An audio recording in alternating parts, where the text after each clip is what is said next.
ሞቅ ባለ ጭብጨባ የታለ ክቡራቱ ታረቀኝም ከነሱ ጋር ወደ መድረክ ይወጣል የታለ ጭብጨባው በቃ የታለ ጭብጨባው የታለ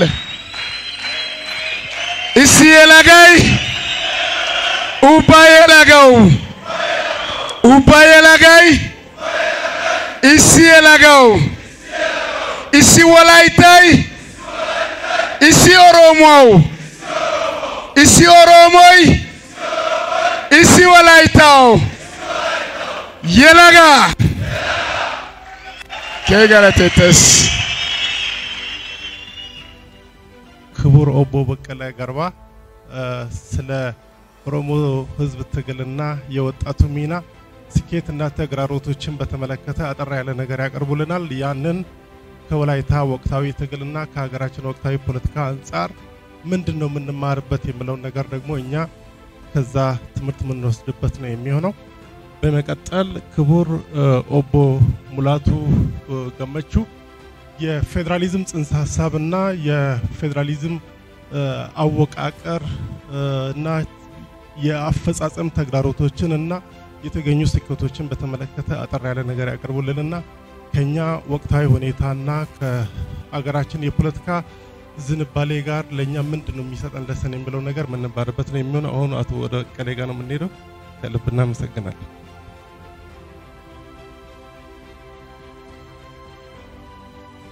ዛሮሎ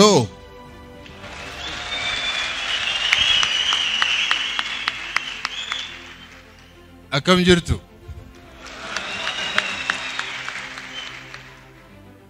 እንደምን አላችሁ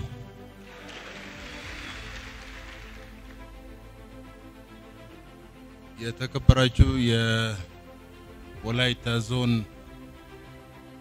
አስተዳደር ኃላፊዎች የተከበራችሁ የወላይታ ህዝቦች ወጣቶች በሙሉ እንኳን በዚህ ሰዓት በዚህ ሁኔታ ተገናኝተን ለመነጋገር አበቃን ለማለት ፈልጋለሁ አመሰግናለሁ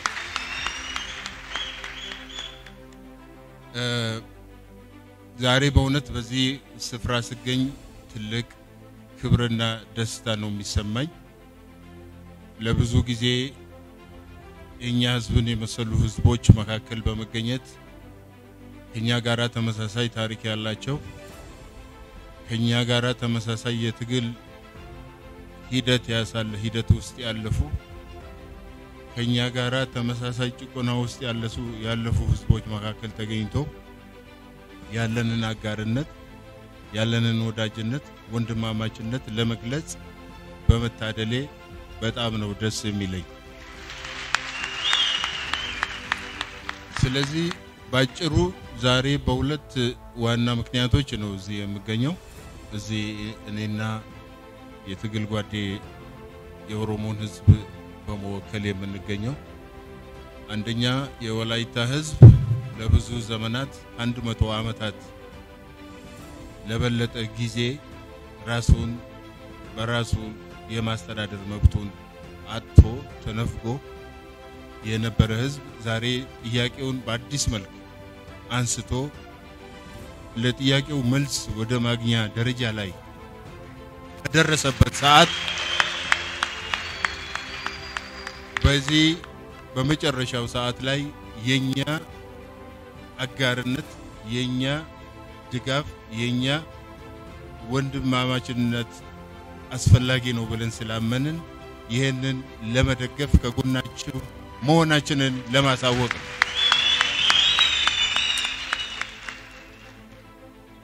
እዚህ ክልል ከገባው ጊዜ ጀምሮ መጀመሪያ ወደዚህ ክልል ሲገባ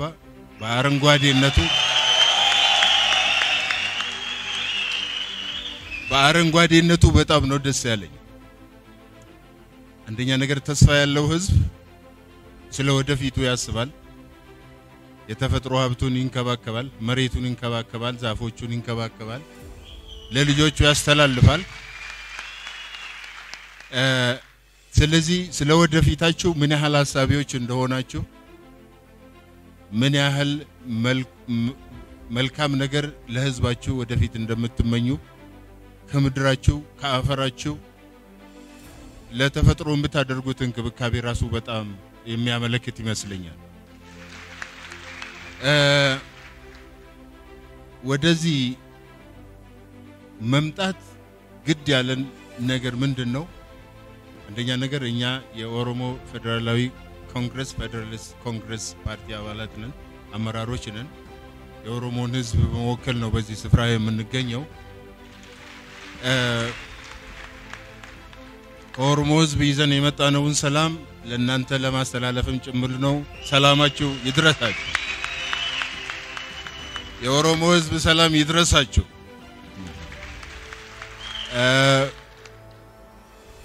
ይሄንን ለመደገፍ አንደኛ ፓርቲያችን ከተመሰረተበት ፕሪንሲፕል አንፃር ስንመለከተው እኛ ፌደራሊስቶች የምር በፌደራሊዝም የምናምን ህዝቦች ነው።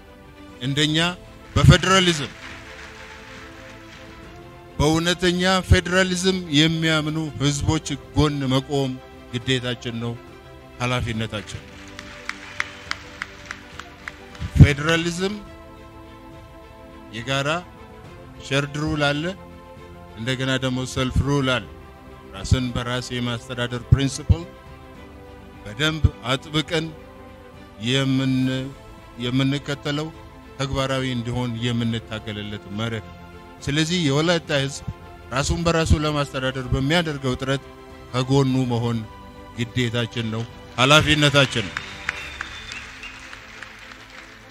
ይሄንን ማድረግ ተበደሉ ህዝቦች ጎን መቆም፣ ተመሳሳይ ታሪክ ካሳለፉ ህዝቦች ጎን መቆም ሰብአዊነት ነው። የሰብአዊነት ግዴታ አለብን።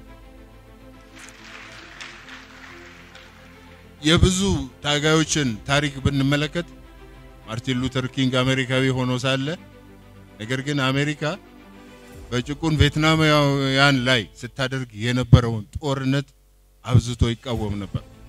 ሰብአዊነት ነው። ይሄ ሰብአዊነት ነው፣ ግድ ነው። የተበደሉ ህዝቦች ጎን መቆም የሰብአዊነት ፕሪንሲፕል ነው። የሰብአዊነት ብቻ ሳይሆን እኛ ደግሞ እንደ ኦሮሞ ህዝቦች የጋራ ታሪክ ቅድም እንዳልነው የተዋሃደ ታሪክ በጋብቻና በጉርብትና በተለያዩ መንገዶች ተያይዘን ያለን ልንነጣጠል ልንለያየም የማንችል ህዝቦች ስለሆን እንደ ኦሮሞ ኃላፊነታችን ነው፣ ግዴታችን ነው ይሄንን ማድረግ። እንደ ኢትዮጵያዊ ደግሞ ስንመለከት ለፌደራሊዝም የምንቆም ህዝቦች በራሳችን ክልል ራሳችንን የማስተዳደር በራሳችን ቋንቋ የመጠቀም ታሪካችንን የማዳበር ኃላፊነታችንን እንደያዝን አንድ የጋራ ሀገር ደግሞ እንዲኖርን ስለምንፈልግ እንደ ኢትዮጵያዊነታችንም ግዴታችን ነው። ከወላይታ ህዝብ ጎን መቆም ይሄ ግዴታችን። በእነዚህ ምክንያቶች ነው ዛሬ በዚህ ስፍራ የምንገኘው ማለት ነው። ስለዚህ በመጨረሻ ልናረጋግጥላችሁ የምንፈልገው ራሳችሁን ወደ ማስተዳደር ለምታደርጉት የራሳችሁ ክልል እንዲኖራችሁ ለምታደርጉት ማናቸውም ትግል ሁሉ ጊዜ ከጎናችሁ ነው። ይሄን ካልኩ በኋላ አጠራርጌ ደግሞ እኛ ያሳለፍናቸውን አንዳንድ ምናልባት የትግል ስልቶች ይጠቅማችሁ እንደሆነ አንዳንድ ነገሮችን አርጌ ተናግሬ ለማለፍ ፈልጋለሁ። ልክ እንደ ወላይታ ህዝብ የኦሮሞ ህዝብ በራሱ መሬት ላይ ጭሰኛ የሆነበት ጊዜ ነበር። ከመሬቱ ማንም እንደፈለገው የሚያፈናቅልበት ጊዜ፣ የራሱን ቋንቋ መጠቀም የማይችልበት ጊዜ፣ የራሱ ታሪኩ በሀገሩ ታሪክ ውስጥ የማይታይበት ከራሱ ቄት ተነጥቆ ከኢኮኖሚውም ተገልሎ ከፖለቲካውም ተገልሎ የኖረባቸው 100 ዓመታት አሁንም ትዝ ይሉናል። ይሄ ነው የጋራ ታሪካችን። አሁን ደግሞ በጋራ ልንሰራ ወይንም ደግሞ ልንመሰርተው የምንፈልገው ታሪክ አለ። ይሄ ያለምንም ትግል የሚሆን አይደለም። ምክንያቱም እኛ ከዚህ ጭቆና መላቀቅ እንፈልጋለን። ሌሎቹ ደግሞ በዛው ስር ሊያቆዩን የሚፈልጉ አሉ። ምክንያቱም የህዝቦች ነፃነታቸው ማግኘትና ፖለቲካዊና ኢኮኖሚያዊ መብታቸውን መጎናጸፍ ከነሱ ፖለቲካዊና ኢኮኖሚያዊ የበላይነት ስለሚያወርዳቸው ያንን የማይፈልጉ አካላት አሉ። ስለዚህ ይሄንን ስንታገል 100 ዓመታት አሳልፈናል። ወደዛ ዝርዝር መግባት አስፈላጊ አይደለም። በእነዚህ አሁን ቀረብ ባሉ ጥቂት ዓመታት ደግሞ እጅግ በጣም ውስብስብ የሆነ እጅግ በጣም ደም መፋሰስ የነበረበት ትግል አካሂደናል። ኢትዮጵያ ህዝብ አካሂዷል። የኦሮሞ ወጣቶች በአብዛኛው በግንባር ቀደምትነት ይሄንን ትግል አካሂደዋል። ይሄንን በሚያደርጉበት ጊዜ ሁሉ ነገር አልጋ ባልጋ አልነበረም። ወንድማማቾች አንድ ላይ ሞተዋል። እናትና ልጅ አንድ ላይ ተረሽነዋል። ብዙዎች ቤት ተዘግቶባቸው አንድ ቦታ ላይ ለምሳሌ ከአንድ ስፍራ የተወሰዱ ወጣቶች 9 ወጣቶች ከአንድ ቦታ ተወስደው አንድ ቦታ ተወሰዱና አንድ ቤት ተዘጋባቸው። ያ ቤት በታምኑም ባታምኑም ሁለተኛ አልተከፈተም። እነዚህ ልጆች ውሃ አንድ ቀን ሳይቀምሱ ምግብ ሳይቀምሱ ምንም ነገር ሳያገኙ ማለት ነው በዚህ አይነት ሁኔታ እንዴት ህይወታቸው እንዳለፈ ማንንም በማያውቀው ሁኔታ አጥንታቸው ተለቅሞ ተጥሏል። ከዛ በኋላ ይሄን ሁሉ አሳልፈዋል። እኛ ወጣቶች ውድ ዋጋ ከፍለዋል። እውነት ለመናገር ከሆነ ባዶ እጃቸውን አጣምረው እንቢ አንቀበልም፣ ከመሬታችን አንነቀልም፣ ታሪካችንን አንነጠቅም፣ መሬታችንን አንነጠቅም፣ የፖለቲካዊ በላይነት ካሁን በኋላ ይብቃን ብለው ባዶ እጃቸውን ሞተዋል። 14 15 ዓመት ያልሞላቸው ህፃናት ባዶ እጃቸውን ደብተራቸውን ይዘው እንደወጡ ሳይመለሱ ቀርተዋል። በጥቂት ዓመታት ውስጥ ከ7000 ያላነሱ የኦሮሞ ወጣቶች ተረፍርፈዋል። ይሄ ታሪክ የመዘገበው እጅግ በጣም ውድ ዋጋ ተከፍሏል። የፖለቲካ ፓርቲዎችም ለምርጫ መወዳደር ይቅርና ከአንድ ቦታ ከአንድ ስፍራ ወደ ሌላ ስፍራ ለመሄድ የመኪና ኪራይ መኪና እንኳን እንዳንሰፈር ተደርጓል። ውሃ የምርጫ ዘመቻ በመናካሄድበት ጊዜ ውሃ ገዝተን ከሱቅ ገዝተን ውሃ እንዳንጠጣ ወይንም ሻይ ቤት ጎራ ብለን ሻይ ቡና እንዳንባል ሁሉ ማዕቀብ ተደርጎብን የ7 ሰዓት መንገድ በእግራችን ያለ ውሃ ያለ ምግብ ተጉዘናል። የፓርቲዎቻችን አመራሮች ሙሉ በሙሉ ሊባል በሚችል ደረጃ እንዳለ ተወስደው እስር ቤት ገብተዋል። ይሄን ሁሉ አሳልፈናል። ግን ይሄ ሁሉ በሚደረግበት ጊዜ ብዙ ቦታ ምናልባት ብዙ ቪዲዮዎች ላይ ብዙ ፊልሞች ላይ አይታችሁ ሊሆን ይችላል የኦሮሞ ወጣት በማንም ሰው ላይ ጥቃት ለመሰንዘር አልሞከረም። ይልቅ በሱስም ከቅርብ ጊዜ ወዲህ ደግሞ በሱስም ብዙ የሚነግዱ ሰዎች ተነስተዋል። ቤተክርስቲያን በማቃጠል ይሄንን ያቃጠለው ቄሮ ነው እስከ ማለት ተደርሷል።